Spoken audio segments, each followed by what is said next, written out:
Hello friend, नमस्कार। आप सभी लोगों का हमारे YouTube channel let's learn by Satyam sir पर हार्दिक स्वागत है। आज हम आपके लिए लेकर हैं राष्ट्रीय पाठ्यक्रम की रूपरेखा 2005 एनसीईआरटी 2005 नेशनल करिकुलम फ्रेमवर्क, जो हमारे सीटेट, यूपीटेट, सुपरटेट एग्जाम में बहुत ही इंपॉर्टेंट पार्ट होता है। हम आपको इसमें इस वीडियो के माध्यम से पूरा एनसीईआरटी एक ही वीडियो में कंप्लीट कराएंगे। भारतीय एनसीईआरटी क्या होता है ये भी बताएंगे, राष्ट्रीय पाठ्यक्रम 2005 के महत्वपूर्ण बिंदु क्या हैं ये भी बताएंगे, एनसीईआरटी 2005 के सिद्धांत क्या होते हैं ये भी बताएंगे, राष्ट्रीय पाठ्यक्रम 2005 की संरचना के मुख्य लक्ष्य क्या हैं, लक्ष्य क्या है, इसके एनसीईआरटी 2005 के अध्यक्ष कौन है, अध्यक्ष प्रोफेसर यशपाल थे।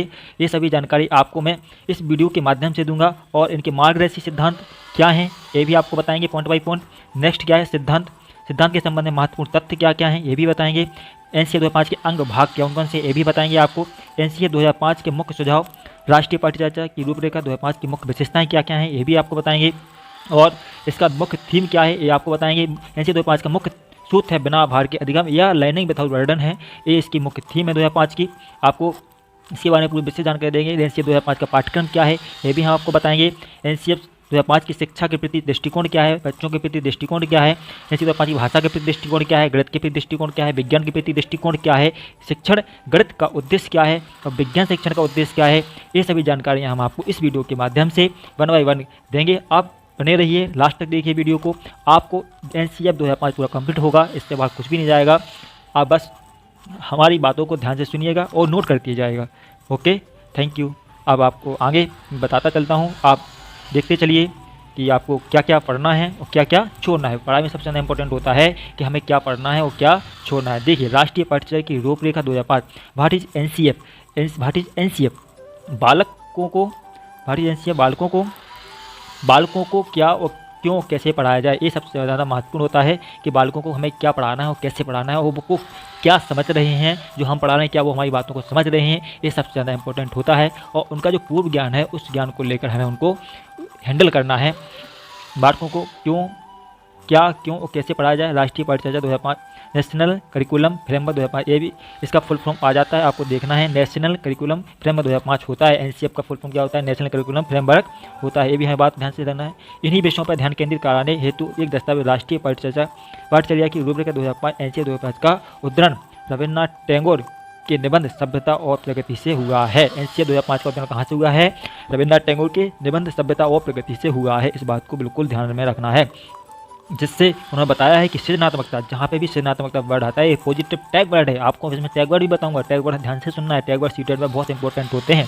सृजनात्मकता, उदार आनंद बचपन की कुंजी है, राष्ट्रीय पाठ्यचर्या की रूपरेखा 2005 का अनुवाद संविधान की 8वीं अनुसूची में दी गई सभी भाषाओं में किया गया है, सभी भाषाओं में है। ये विद्यालय शिक्षा का अब तक का नवीनतम राष्ट्रीय दस्तावेज है। कैसा क्या है, एनसीईआरटी 2005 क्या राष्ट्रीय दस्तावेज है, याद रखना। राष्ट्रीय पाठ्यचर्या 2005 के महत्वपूर्ण बिंदु क्या क्या है, देखो। एनसीईआरटी 2005 का मुख्य उद्देश्य जीवन एवं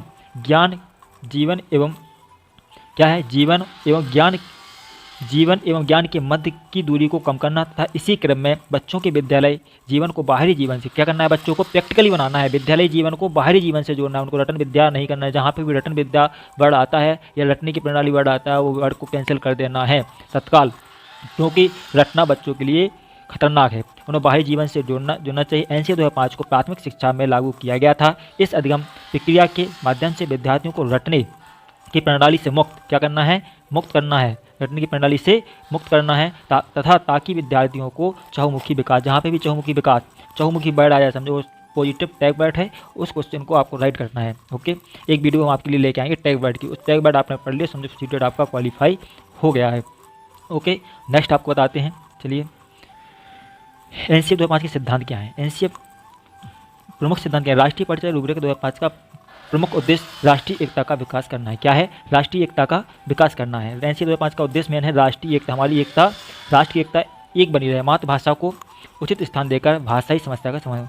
मातृभाषा क्या होती है, जो बच्चे जहाँ जिस परिवेश में रहते हैं, जो आसपास की वातावरण की जो उनकी लैंग्वेज होती है घर परिवार की, वो उनकी मातृभाषा कहलाती है। जो माँ द्वारा बोली जाती है या परिवार द्वारा पिताजी द्वारा बोली जाती है वो मातृभाषा ही में आता है, उसे मातृभाषा कहते हैं। उचित स्थान देकर मातृभाषा को उचित स्थान देना, ऐसा नहीं कि उसको इग्नोर कर दें, वो गलत बोल रहा है, कुछ भी बोल रहा है, उसको बस उसी को ध्यान में रखते हुए इसको इम्प्रूवमेंट करना है। उचित स्थान देकर भाषाई समस्या का समाधान करना, छात्रों में अध्ययन के प्रति रुचि का विकास करना, इसका मुख्य उद्देश्य छात्रों को सर्वांगीण विकास कराना है। ओके, राष्ट्रीय पाठ्यचर्या 2005 की संरचना का मुख्य लक्षण क्या है, लक्ष्य लक्ष्य क्या है, राष्ट्रीय पाठ्यचर्या 2005 की संरचना के मुख्य लक्ष्य क्या है, आपको ये भी बताना है।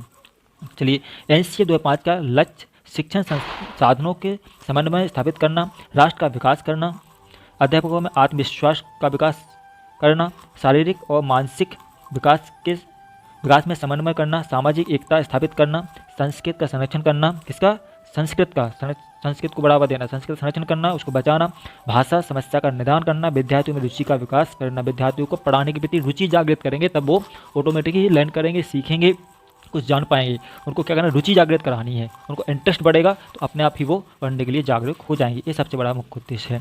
नेक्स्ट क्या है, राष्ट्रीय पाठ्यचर्या के अध्यक्ष कौन है, सर्वप्रथम इनके अध्यक्ष कौन बने राष्ट्रीय पाठ्यचर्या एनसीए 2005 के। राष्ट्रीय पाठ्यचर्या रूपरेखा देश में पाठ्यक्रम, पाठ्यपुस्तकों, शिक्षण और अधिगम की प्रथाओं के लिए एक दिशा निर्देश के रूप में कार्य करती है। एनसीए 2005 पर राष्ट्रीय संचालन समिति के अध्यक्ष प्रोफेसर यशपाल थे। कौन थे, डॉक्टर प्रोफेसर यशपाल थे। ओके, आई होप आप लोगों को समझ में आ रहा होगा। आप आपको बताएंगे कि इनके प्रिंसिपल क्या हैं, एनसीए 2005 के मार्गदर्शी सिद्धांत क्या हैं, इन्होंने कौन से सिद्धांत दिए थे इन पर चलने के लिए। ओके, देखिए एनसीए 2005 के मार्गदर्शक सिद्धांत हैं, ज्ञान को स्कूल के बाहरी जीवन से जोड़ना। ज्ञान को क्या है, ज्ञान को स्कूल के बाहरी जीवन से जोड़ना। उसका जो ज्ञान है बच्चों को स्कूल के बाहरी जीवन से जोड़ना। पढ़ाई को रटन प्रणाली से मुक्त कराना। पढ़ाई को क्या करना है, रटवाना नहीं है, क्या कराना है, समझाना है, रुचि जागृत करानी है। पाठ्यचर्या पाठ्यपुस्तक केंद्रित ना रह जाए। जो पाठ्यचर्या है पाठ्यपुस्तक केंद्रित ना रह जाए, बाल केंद्रित होनी चाहिए। क्या होनी चाहिए, बाल केंद्रित होनी। कक्षा कक्ष को गतिविधियों से जोड़ा जाए एवं इसे लचीला बनाया जाए। कक्षा कक्ष को गतिविधियों से मतलब उन्हें कुछ करके, बच्चे क्या होते हैं, छोटे साइंटिस्ट होते हैं। बच्चे क्या होते हैं, साइंटिस्ट होते हैं। उन्हें करने से जल्दी इंप्रूवमेंट आता है और जल्दी से सीखते हैं। राष्ट्रीय मूल्यों के प्रति आस्थावान विद्यार्थी तैयार हों या राष्ट्रीय महत्व के बिंदुओं को पाठ्यक्रम में शामिल किया जाए। राष्ट्र के प्रति कैसे होना चाहिए, विकसित मतलब सजग होना चाहिए। राष्ट्र के प्रति उन्हें जागरूक होना चाहिए। नेक्स्ट आपको बताएंगे सिद्धांत के संबंध में महत्वपूर्ण तथ्य। सिद्धांत के संबंध में महत्वपूर्ण तथ्य एनसीएफ 2005 के सिद्धांत हैं, उनके महत्वपूर्ण तथ्य कौन कौन से हैं ये भी आपको देखो। एनसीएफ 2005 का मुख्य उद्देश्य जीवन एवं ज्ञान के मध्य की दूरी को कम करना तथा इस प्रक्रिया में बच्चों के विद्यालय जीवन को बाहरी जीवन से जोड़ना चाहिए। एनसीएफ 2005 को प्राथमिक शिक्षा में लागू किया गया था। इस अधिगम प्रक्रिया के माध्यम से विद्यार्थियों को रटने की प्रणाली से क्या करना है, रटने की प्रणाली से मुक्त कराना था ताकि विद्यार्थियों को चहुमुखी विकास हो सके। कैसा विकास होना चाहिए, चहुमुखी विकास होना चाहिए। नेक्स्ट क्या था, नेक्स्ट है इसके अलावा शिक्षण अधिगम प्रक्रिया बाल केंद्रित हो। कैसी होना चाहिए, बाल केंद्रित, शिक्षक केंद्रित नहीं होनी चाहिए। कैसी होनी चाहिए, बाल केंद्रित होनी चाहिए। हो ऐसी विषय सामग्री का उपयोग किया जाए जिससे प्रभावशाली व्यक्तित्व का निर्माण हो सके। नेशनल करिकुलम फ्रेमवर्क 2005 का निर्माण एनसीईआरटी द्वारा किया गया था। किसके द्वारा किया गया, नेशनल एनसीएफ का निर्माण। देखो सीधे सीधे क्वेश्चन आता है, एनसीएफ का निर्माण किसके द्वारा किया गया है, एनसीईआरटी द्वारा किया गया था। इसको पूर्ण करने का कार्य निदेशक प्रोफेसर कृष्ण कुमार के नेतृत्व में किया गया था। किसके नेतृत्व में किया गया था पूर्ण कार्य, प्रोफेसर कृष्ण कुमार के नेतृत्व में किया गया था। इसका प्रमुख लक्ष्य आत्मज्ञान अर्थात विद्यार्थियों को अलग अलग अनुभवों का अवसर देकर, जहाँ पर भी अवसर कैसा पॉजिटिव वर्ड है, अनुभवों का अवसर देकर उन्हें स्वयं ज्ञान की प्राप्ति करानी होती है। नेक्स्ट राष्ट्रीय पाठ्यचर्या की रूपरेखा 2005 के अनुसार हर विद्यार्थी की अपनी क्षमता, हर विद्यार्थियों को ना कोई क्षमता कौशल होता है, टैलेंट होता है, तो हर विद्यार्थियों को उसे व्यक्त करने का मौका प्रदान किया जाना चाहिए। मौका उसको कम मिलेगा जब उसको कुछ करने का अवसर देंगे। इसलिए तो प्रैक्टिकल कराए जाते हैं। प्रैक्टिकल क्यों कराया जाता है, ताकि वे आप खुद से करेंगे तो उन्हें कुछ नया सीखने को मिलेगा। ओके, नेक्स्ट है एनसीएफ 2005 के भाग या इनको अंग कहते हैं। इनके 5 भाग हैं। कितने भाग हैं, राष्ट्रीय पाठ्यचर्या रूपरेखा को 5 भागों में बांटा गया है। एक है परिप्रेक्ष्य, फर्स्ट क्या परिप्रेक्ष्य हो गया, सीखना का ज्ञान, पाठ्यचर्या के क्षेत्र, स्कूल की अवस्थाएं एवं आकलन। नेक्स्ट चौथा है विद्यालय व कक्षा का वातावरण। व्यवस्थागत सुधार, 5 कौन सा, व्यवस्थागत सुधार। ओके, आई होप आपको समझ में आ रहा होगा। नेक्स्ट है एनसीए 2005 की प्रमुख सुझाव। राष्ट्रीय पाठ्यचर्या की रूपरेखा 2005 की मुख्य विशेषता थी। क्या विशेषता थी, एनसीए 2005 के अनुसार प्राथमिक स्तर पर भाषा का माध्यम मातृभाषा होना चाहिए। एनसीए 2005 के अनुसार प्राथमिक स्तर जो है, प्राथमिक स्तर पर मातृभाषा क्या होना चाहिए, स्तर होना चाहिए। शिक्षण सूत्र जैसे इसमें शिक्षण सूत्र भी आपको मिल गए हैं। आपको इसमें शिक्षण सूत्र भी बिल्कुल सेम टू सेम आ जाते हैं। देखना, शिक्षण सूत्र जैसे ज्ञात से अज्ञात की ओर, बच्चों को क्या कराना चाहिए, ज्ञात से जो उसको पता है उससे रिलेट करते हुए उसे जो नहीं पता वो भी बताते चलना है। मूर्त से अमूर्त की ओर, जो दिख रहा है पहले उसको बताओ, जो नहीं दिख रहा है उसके बारे में उसको मानसिक संतुलन बनाए रखना की ओर आदि की अधिकतम प्रयोग हो। सूचना को ज्ञान मानने से बचा जाए, जो उसको सूचना उसको ज्ञान नहीं मानना चाहिए, उसको देखो कि सूचना सही है या गलत है। ओके, विशाल पाठ्यक्रम और मोटी किताबें शिक्षा प्रणाली की असफलता का प्रतीक है। बच्चों को ज़्यादा मोटी किताबों को नहीं देना स्टार्टिंग में, ठीक है? क्यों? क्योंकि वो देखते ही घबरा जाएंगे, पढ़ेंगे क्या? मूल्यों को उपदेश देकर नहीं, वातावरण देकर स्थापित किया जाए। उपदेश नहीं देना, डायलॉगबाजी नहीं करना है, ना प्रवचन देना। उनको क्या करना है? उनको एक माहौल देना है, उनको एक एटमॉस्फेयर अपना क्रिएट करना है। 4 बच्चों को बैठा दो, उनको एक साथ में बैठा के पढ़ाएंगे, उनको एक दूसरे के संपर्क में बातचीत करने का मौका देंगे, कुछ करने के लिए मौका देंगे, फील्ड में खेल कूद के द्वारा उनको कुछ सिखाएंगे। ऐसा अपन को एक वातावरण क्रिएट करना है। अभिभावकों को शक का संदेश दिया जाएगी। बच्चों को छोटी उम्र में निपुण बनाने की आकांक्षा रखना गलत है। बच्चों को स्कूल से बाहर जीवन से तनावमुक्त वातावरण प्रदान करना है। बच्चों को क्या करना है? तनावमुक्त वातावरण प्रदान करना है। अच्छे विद्यार्थी की धारणा में बदलाव, अर्थात अच्छा विद्यार्थी वह है जो तर्कपूर्ण बहस के द्वारा क्या करें? तर्कपूर्ण बहस के द्वारा अपने मौलिक विचार शिक्षा के समान प्रस्तुत करता है। खेल आनंद बाद सामूहिकता की भावना के लिए है। रिकॉर्ड बनाने बाद तोड़ने की भावना को बढ़ावा ना दें। रिकॉर्ड बनाने के बाद तोड़ने की भावना को ना दें। पुस्तकालय में बच्चों को स्वयं पुस्तक चुनने का अवसर दें। क्या करना चाहिए? स्वयं, बच्चों को खुद करने, जहाँ पे भी स्वयं वर्ड आ जाए समझो पॉजिटिव वर्ड है, स्वयं करने की अवसर दें। अवसर टैग वर्ड है, स्वयं टैग वर्ड है, जहाँ पे भी स्वयं या अवसर आ जाए वो अपना क्वेश्चन राइट हो जाएगा, ठीक है? नेक्स्ट है सांस्कृतिक कार्यक्रमों में मनोरंजन के स्थान पर सौंदर्य बोध को बढ़ावा दें, ठीक है? शिक्षकों को अकादमिक संसाधन और नवाचार आदि समय पर पहुँचाए जाएँ। शिक्षकों का अकादमिक संसाधन और नवाचार आदि समय पर पहुँचाया जाए। शिक्षण अधिगम परिस्थितियों में मातृभाषा का प्रयोग कैसा होना चाहिए? शिक्षण अधिगम करते समय क्या होना चाहिए? मातृभाषा का प्रयोग होना चाहिए। ओके, नेक्स्ट है सजा और पुरस्कार की भावना को सीमित रखा जाए। सजा कम पनिशमेंट दिया जाए और पुरस्कार भी कम दिया जाए। भावना को सीमित रखा जाए। समुदाय को मानवीय संसाधनों के रूप में प्रयुक्त होने का अवसर दें। कल्पना का मौलिक लेखन के अधिकाधिक अवसर प्रदान करें। सह शैक्षणिक गतिविधियों में बच्चों के अभिभावकों को भी जोड़ा जाए मानसिक स्तरीय योग्यता के अनुसार पाठ्यक्रम को निर्धारण हो।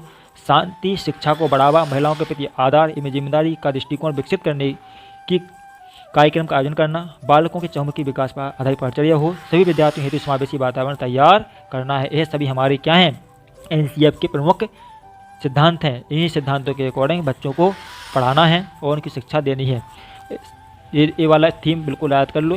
डायरेक्टली आपको क्वेश्चन पूछा जाता है। एनसीईआरटी 2005 का सूत्र क्या था? बिना भार के अधिगम, लर्निंग विदाउट बर्डन। इंग्लिश में अधिकतर आता है, इसको लर्निंग विदाउट बर्डन।